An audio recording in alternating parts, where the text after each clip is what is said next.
Damos continuidade ao programa Anatomia do Poder, hoje entrevistando o eminente professor Marcelo Xavier, presidente da FUNAI.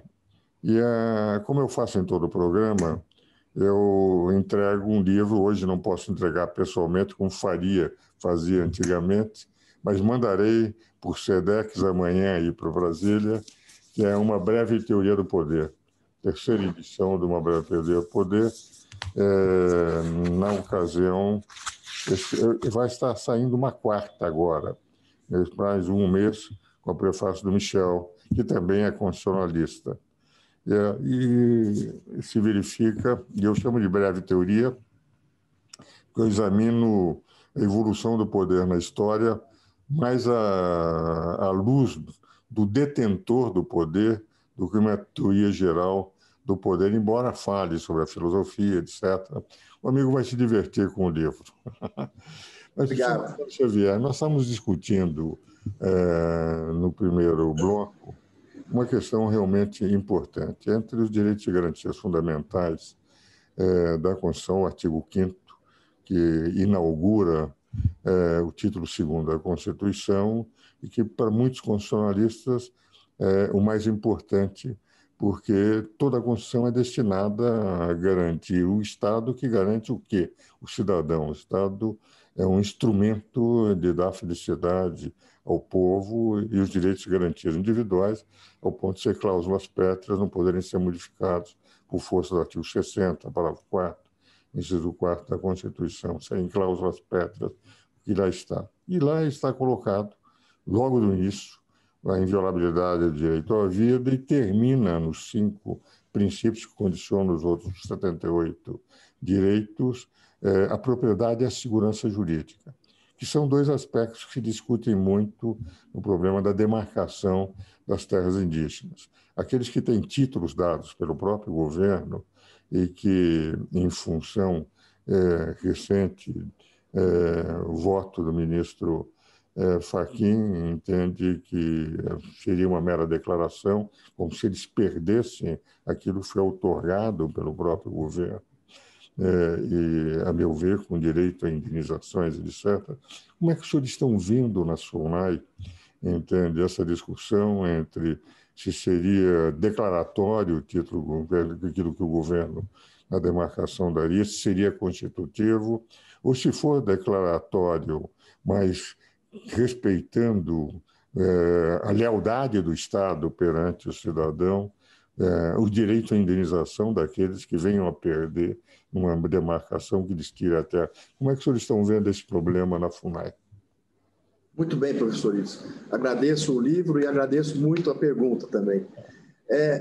Procedimento de demarcação de terras indígenas, ele se inicia com uma reivindicação que pode ser feita por alguma comunidade ou alguma associação. Após isso, é colocado um grupo de trabalho em campo, com antropólogo, topógrafo, engenheiro, agrimensor, que é feito um relatório. Após esse relatório, é publicado o que nós chamamos de relatório circunstanciado de identificação e delimitação, em que se coloca um polígono que é encaminhado ao ministro da Justiça, que emite uma portaria declaratória. Nesta portaria declaratória é dito o seguinte: olha, todas as contestações foram analisadas, os municípios foram intimados, as partes contestaram, é um despacho saneador, dizendo o seguinte: olha, todo o procedimento foi feito de forma ok. Após isso, sobe a proposta ao presidente da República, que emite um decreto homologatório. Este decreto é levado à margem de registro de imóvel, à margem do cartório de registro de imóvel, que desconstitui a matrícula antiga e é constituída uma nova em nome da União, porque as terras indígenas são bens da União. Este é todo o procedimento a ser perseguido. Durante esse procedimento, nós podemos ter aí 5, 10 anos. Se houver uma decisão judicial, por exemplo, como a ausência de citação, de intimação de um município, que perde necessariamente parte do seu território, nós temos o caso de Roraima, em que 50% lá ou é área indígena ou então unidade de conservação. Necessariamente tem que ser ouvido os entes federativos, né? O procedimento volta todo à fase primária. A questão que se coloca é esta: nós podemos considerar já existente áreas indígenas apenas a partir da reivindicação ou a partir do decreto homologatório?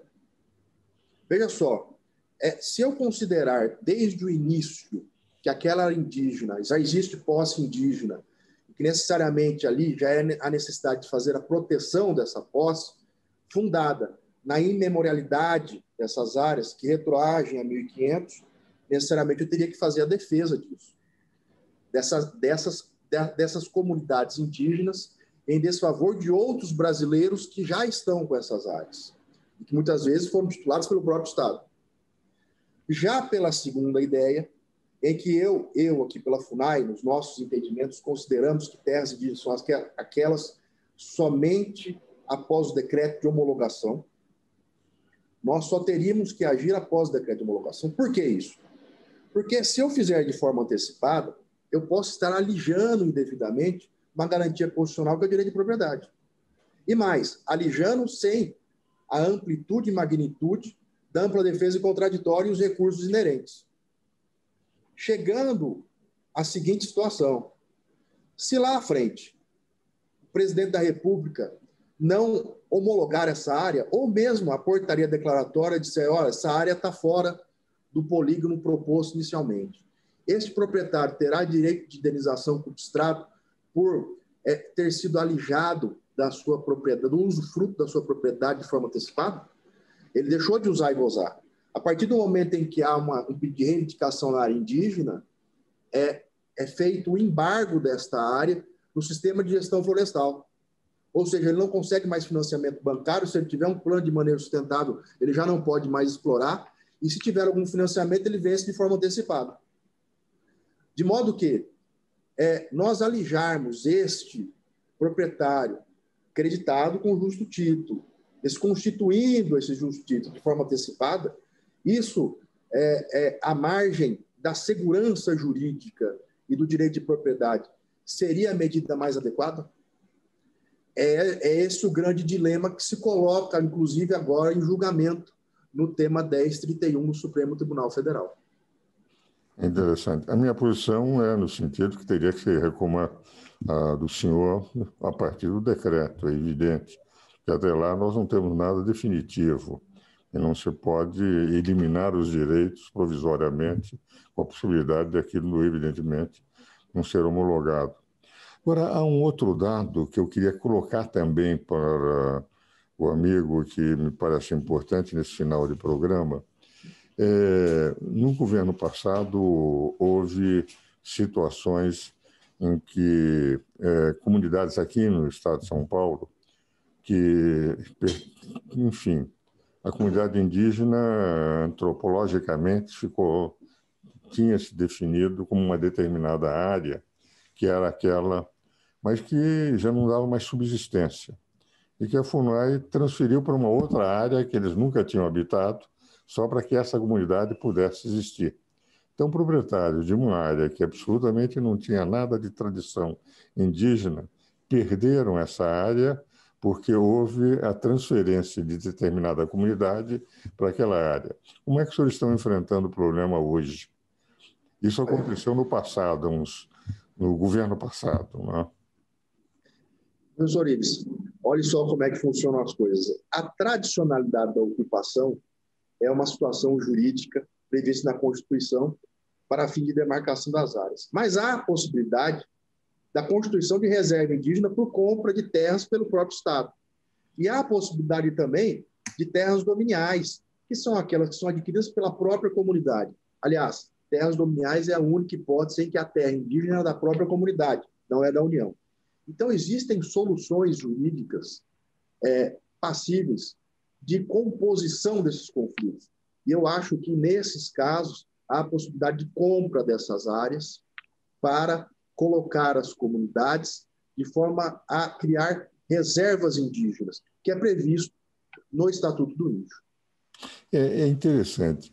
Eu enfrentei há uns 20 anos atrás, aliás, um colega de turma meu, que já faleceu também, ele tinha uma área, mas ele não foi indenizado, e, ao mesmo tempo, a área foi desapropriada, entendendo que não lhe pertencia mais, porque houve uma mudança, enfim, no litoral aqui de São Paulo. Eu não soube como é que depois continuou. Eu fui consultado na ocasião, achei que ele tinha o direito pleno de discutir. Isso já não acontece mais.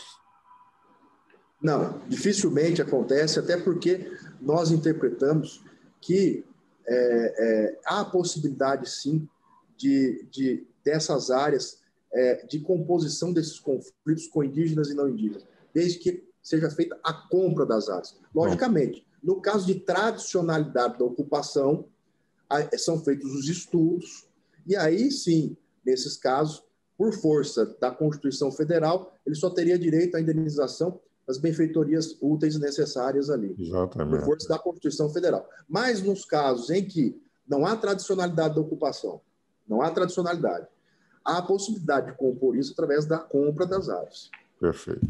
Meu caro presidente, foi uma satisfação tê-lo no meu programa.